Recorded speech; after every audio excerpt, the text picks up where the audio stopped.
Hi friends, welcome to Shri cooking channel. ನಾನು ಸುನೀತಾ. ಮಕ್ಕಳಿಗೆ ತುಂಬಾ ಇಷ್ಟವಾಗುವಂತಹ ಪೊಟ್ಯಾಟೊ ಚಿಪ್ಸ್ ಬೇಕ್ರಿ ಸ್ಟೈಲಲ್ಲಿ ನಾನಿವತ್ತು ಈ ಚಿಪ್ಸನ್ನು ಮಾಡ್ತಿದ್ದೀನಿ. ತುಂಬಾ ಇಷ್ಟಪಟ್ಟು ತಿಂತಾರೆ. ಈ ಥರ ಮಾಡಿಕೊಟ್ರೆ ಹೊರಗಡೆಯಿಂದ ತಂದು ತಿನ್ನುವಂಥ ಅವಶ್ಯಕತೆಯೇ ಇರೋದಿಲ್ಲ. ನೋಡಿ ಎಷ್ಟೊಂದು ಕ್ರಿಸ್ಪಿಯಾಗಿದೆ ಅಂತ. ಅದನ್ನು ಹೇಗೆ ಮಾಡೋದು ನಾನು ಇವಾಗ ತೋರಿಸ್ತಿದ್ದೀನಿ. ನಾನಿಲ್ಲಿ 3 ಆಲೂಗಡ್ಡೆಯನ್ನು ಚೆನ್ನಾಗಿ ತೊಳೆದು ಇಟ್ಟಿದ್ದೀನಿ. ಇದರ ಮೇಲ್ಗಡೆ ಇರುವಂಥ ಸಿಪ್ಪೆಯನ್ನು ನಾನು ತೆಗಿತಿದ್ದೀನಿ.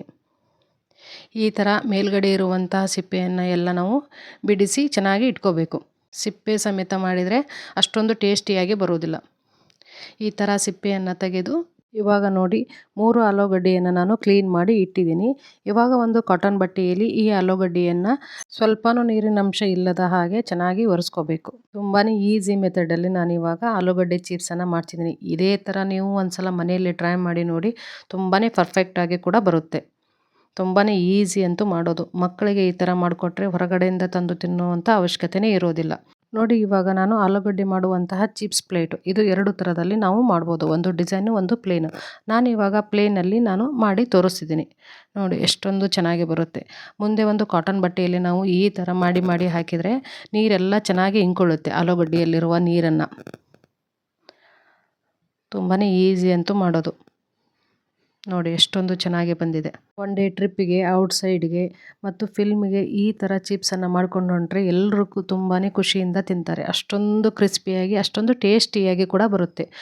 ನೋಡಿ ಇವಾಗ ಎಲ್ಲ ಚಿಪ್ಸನ್ನು ಸ್ಲೈಸಸ್ ಆಗಿ ಕಟ್ ಮಾಡಿ ಇಟ್ಟಿದ್ದೀನಿ. ಈ ಥರ ಒಂದು ಕಾಟನ್ ಬಟ್ಟೆಯಲ್ಲಿ ಒಂಚೂರು ನೀರಿನ ಅಂಶ ಇಲ್ಲದ ಹಾಗೆ ಈ ಥರ ಚೆನ್ನಾಗಿ ಒರೆಸ್ಕೊಳ್ಬೇಕು. ಮತ್ತೆ ಇನ್ನೂ ಉಳಿದ್ರೆ ನೀರಿನ ಅಂಶ ನೀವು ಫ್ಯಾನ್ ಗಾಳಿಗೆ 1-2 ನಿಮಿಷಗಳ ಕಾಲ ಹಾಗೆ ಬಿಡಬೇಕು. ಈ ಥರ ಬಟ್ಟೆಯಲ್ಲಿ ನಾವು ಚೆನ್ನಾಗಿ ಒರೆಸಿ ಇದಕ್ಕೆ ಹಾಕ್ತಿದ್ದೇನೆ. ನೋಡಿ ನೀವು ಇದೇ ಥರನಾಗಿ ಕ್ರಿಸ್ಪಿಯಾಗಿ ತುಂಬಾ ಟೇಸ್ಟಿಯಾಗಿ ಇವಾಗ ಈ ಚಿಪ್ಸನ್ನು ಮಾಡಿ ನೋಡಿ.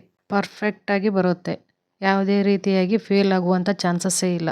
ಒನ್ ಡೇ ಟ್ರಿಪ್ಪಿಗೆ, ಔಟ್ಸೈಡ್ಗೆ, ಫಿಲ್ಮಿಗೆ ಈ ಥರ ಚಿಪ್ಸನ್ನು ಮಾಡಿಕೊಂಡು ಹೋದರೆ ಎಲ್ಲರೂ ಖುಷಿಯಿಂದನೇ ತಿಂತಾರೆ. ಅಷ್ಟೊಂದು ಟೇಸ್ಟಿಯಾಗಿ ಬರುತ್ತೆ.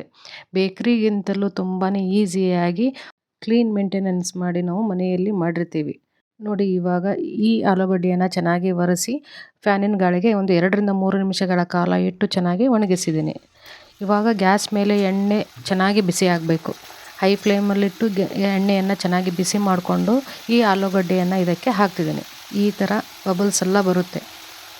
ಮೀಡಿಯಮ್ ಟು ಹೈ ಫ್ಲೇಮಲ್ಲೇ ಇಟ್ಟು ನೀವು ಈ ಥರ ಚಿಪ್ಸನ್ನು ಮಾಡ್ಕೋಬೇಕು.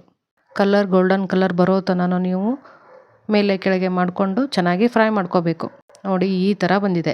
ಯಾರೆಲ್ಲ ಫಸ್ಟ್ ಟೈಮ್ ನಮ್ಮ ಚಾನಲನ್ನು ನೋಡ್ತಿದ್ದೀರಾ, ದಯವಿಟ್ಟು ನಮ್ಮ ಚಾನಲನ್ನು ಸಬ್ಸ್ಕ್ರೈಬ್ ಮಾಡಿ ನೋಡಿ. ಹಾಗೆ ಈ ವಿಡಿಯೋ ಇಷ್ಟ ಆದರೆ ಈ ವಿಡಿಯೋಗೊಂದು ಲೈಕ್ ಕೊಟ್ಟು ನಿಮ್ಮ ಫ್ರೆಂಡ್ಸ್ ಆ್ಯಂಡ್ ಫ್ಯಾಮ್ಲಿಗೆ ಈ ವಿಡಿಯೋವನ್ನು ಶೇರ್ ಮಾಡಿ.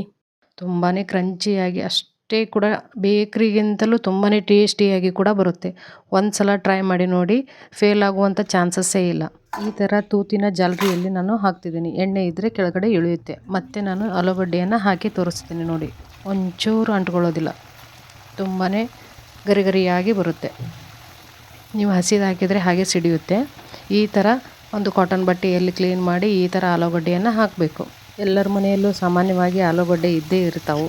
ಈ ಥರ ಒಂದು ಸಲ ಆಲೂಗಡ್ಡೆಯಿಂದ ನೀವು ಚಿಪ್ಸ್ ಮಾಡಿ ನೋಡಿ. ಹೇಗಿದೆ ಅಂತ ನಮ್ಮ ಕಮೆಂಟ್ ಸೆಕ್ಷನಲ್ಲಿ ತಿಳಿಸಿ. ತುಂಬಾ ಟೇಸ್ಟಿಯಾಗಿ, ಅಷ್ಟೇ ಕ್ರಂಚಿಯಾಗಿ ಕೂಡ ಬರುತ್ತೆ.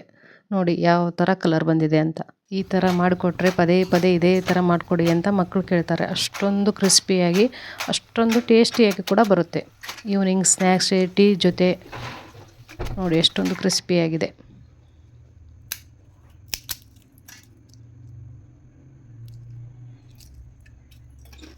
ಇದಕ್ಕೆ ಸ್ವಲ್ಪ ರುಚಿಗೆ ತಕ್ಕಷ್ಟು ಉಪ್ಪನ್ನು ಹಾಕ್ತಿದ್ದೀನಿ. ಒಂದು ಅರ್ಧ ಟೇಬಲ್ ಸ್ಪೂನಷ್ಟು ಖಾರ ಪುಡಿ, ಹಾಗೆ ಒಂದು 1/4 ಟೇಬಲ್ ಸ್ಪೂನಷ್ಟು ನಾನು ಉಪ್ಪನ್ನು ಹಾಕ್ತಿದ್ದೀನಿ. ಇವಾಗ ಚೆನ್ನಾಗಿ ಮಿಕ್ಸ್ ಮಾಡ್ಕೋಬೇಕು. ಉಪ್ಪು ಖಾರ ಕೆಳಗಡೆ ಬೀಳುತ್ತೆ ಅಂತೇಳಿ ಒಂದು ಪ್ಲೇಟನ್ನು ಇಟ್ಟು ನಾನು ಈ ಥರ ಮಾಡ್ತಿದ್ದೀನಿ. ನೋಡಿ ಈ ಥರ ಮೇಲೆ ಕೆಳಗೆ ಮಾಡಿದರೆ ಎಲ್ಲ ಚಿಪ್ಸು ಉಪ್ಪು ಖಾರ ಚೆನ್ನಾಗಿ ಹಿಡಿಯುತ್ತೆ. ನೋಡಿ ಹಾಗೆ ವರ್ಷಾನುಗಟ್ಟಲೆ ಇಡುವಂತಹ ಆಲೂಗಡ್ಡೆ ಚಿಪ್ಸನ್ನು ನಮ್ಮ ಚಾನಲಲ್ಲಿ ಹಾಕಿದ್ದೀನಿ. ನೋಡಿ ಡಿಸ್ಕ್ರಿಪ್ಷನ್ ಬಾಕ್ಸ್ನಲ್ಲಿ ಲಿಂಕನ್ನು ಕೊಟ್ಟಿರ್ತೀನಿ. ಚೆನ್ನಾಗಿ ಬಂದಿದೆ ಕ್ರಿಸ್ಪಿಯಾಗಿ.